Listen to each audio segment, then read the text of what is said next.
NIA ने लाल किले पर हुए धमाके पर पकड़े गए आतंकियों से जो पूछताछ की है उसके कुछ हिस्से बाहर आने लगे। सूत्र बताते हैं कि इस मामले में जम्मू कश्मीर से गिरफ्तार डॉक्टर मुजम्मिल ने कई बातें कबूली हैं। ये आतंकी संगठन जैश ए मोहम्मद से जुड़ा हुआ है। इसने पूछताछ में कई चौंकाने वाले खुलासे किए हैं। उसने बताया कि ब्लास्ट को अंजाम देने वाले डॉक्टर उमर वो खुद को अमीर कहलाना पसंद करता था। डॉक्टर मुजम्मिल का कहना था कि उमर को कुल 9 भाषाएं आती थी। इस आतंकी साजिश में शामिल आतंकियों से बातचीत के लिए उमर ने एक ग्रुप भी बनाया था। उसने ये ग्रुप चाइनीज लैंग्वेज में बनाया था। ग्रुप का नाम भी चाइनीज लैंग्वेज में था। डॉक्टर मुजम्मिल ने यह भी बताया कि उसने और डॉक्टर शाहीन ने, उमर ने और शाहीन ने 2023 में कोर्ट मैरिज कर ली थी। ये डॉक्टर शाहीन की तीसरी शादी थी। सूत्रों के मुताबिक डॉक्टर मुजम्मिल ने बताया कि लाल किला ब्लास्ट को half prepare IED timer mechanism device से अंजाम दिया गया था। इसे बनाने में एसीटोन यानी नेल पॉलिश रिमूवर का भी इस्तेमाल हुआ था। इसमें पिसी हुई चीनी का भी इस्तेमाल हुआ था। एजेंसियों की जांच में पता चला कि बॉम्बर डॉक्टर उमर उन नबी ने देश में अब तक के सबसे बड़े आतंकी हमले को अंजाम देने की साजिश का ताना बाना बुना था। जुलाई 2023 में मेवात में नू में जो सांप्रदायिक हिंसा हुई थी उसने उसे प्रेरित किया था ये सब करने के लिए। और मार्च 2023 में भिवानी में जो एक हत्या हुई थी नासिर जुनैद की, उससे भी उसको प्रेरणा मिली कि हम ये साजिश रचें हिंदुस्तान के खिलाफ। पूछताछ में जांच एजेंसियों ने डॉक्टर मुजम्मिल और डॉक्टर शाहीन ने कई और सनसनीखेज खुलासे भी किए हैं। दोनों ने बताया कि डॉक्टर उमर खुद को, जैसा मैंने पहले बताया, अमीर कहलाना पसंद करता था। अमीर का मतलब होता है कोई राजकुमार, सेनापति या शासक, एडमिनिस्ट्रेटर। दोनों ने बताया कि उमर खुद को एक शासक या एक राजकुमार ही मानता था और हमसे दीन की बातें ही करता था। दोनों ने बताया ये भी कि उमर अपने से अधिक पढ़ा लिखा और काबिल किसी को मानता ही नहीं था। वो 9 से ज्यादा भाषाएं जानता था। इनमें हिंदी, उर्दू, अंग्रेजी, पर्शियन, अरबी, चाइनीज यानी मंडेरियन और फ्रेंच भी शामिल।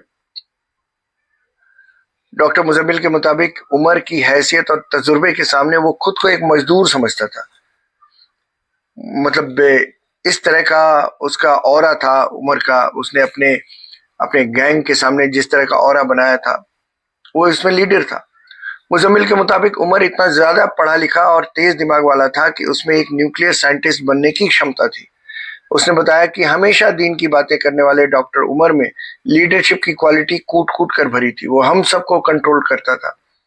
मुजम्मिल ने यह भी बताया कि उमर की बातों को वो काट नहीं पाते थे क्योंकि उसकी बातों में फैक्ट्स और रिसर्च इतनी ज्यादा होती थी कि वो कुछ कह ही नहीं पाते थे। उसने बताया कि उमर बहुत ज्यादा बातें तो नहीं करता था, लेकिन हमेशा ये जरूर कहता था कि ये जो भी काम हम कर रहे हैं ये दीन का काम है।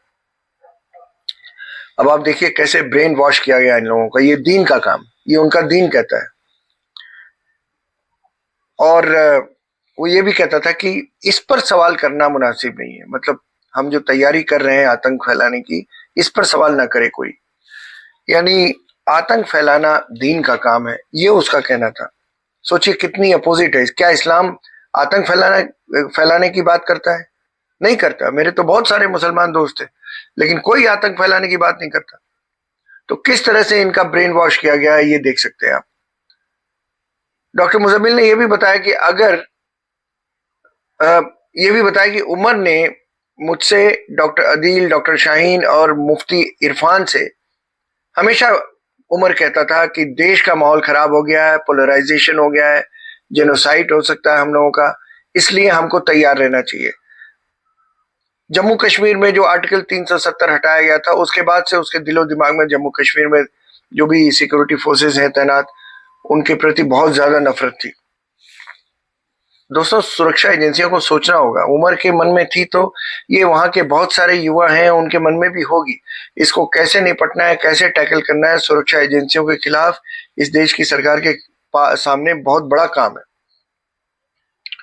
डॉक्टर मुजम्मिल ने यह भी बताया कि उसकी डॉक्टर शाहीन से मुलाकात अल फलाह यूनिवर्सिटी में ही हुई थी। उसने बताया कि शाहीन मुझसे उम्र में काफी बड़ी थी और उसकी सैलरी भी मुझसे ज्यादा थी, इसके बाद भी मैं उससे शादी करना चाहता था। उसने बताया कि 2023 में उसने डॉक्टर शाहीन से लीगल तरीके से शादी कर ली थी।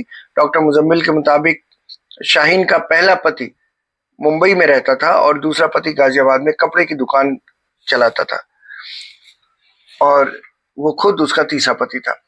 डॉक्टर शाहीन सऊदी अरब में भी रह चुकी थी, वहां असिस्टेंट प्रोफेसर थी। मुजम्मिल ने बताया कि आतंकी मॉड्यूल के लिए डॉक्टर शाहीन ने अपने बैंक खाते से करीब 25 लाख रुपए हम सबको दिए थे। तो आपको समझ में आ गया होगा कि कैसे ब्रेन वॉश किया गया था इन सबको। हमें दरअसल इन्हीं ब्रेन वॉश करने वालों से लड़ने की जरूरत है, उन लोगों को पहचानने और उनसे लड़ने की जरूरत है जो इन्हें चुपके चुपके बदल रहे हैं। उन्हें पहचानने की जरूरत है जो सो कॉल्ड सेकुलर है और इन्हें बचाने के लिए कवर फायरिंग करते हैं।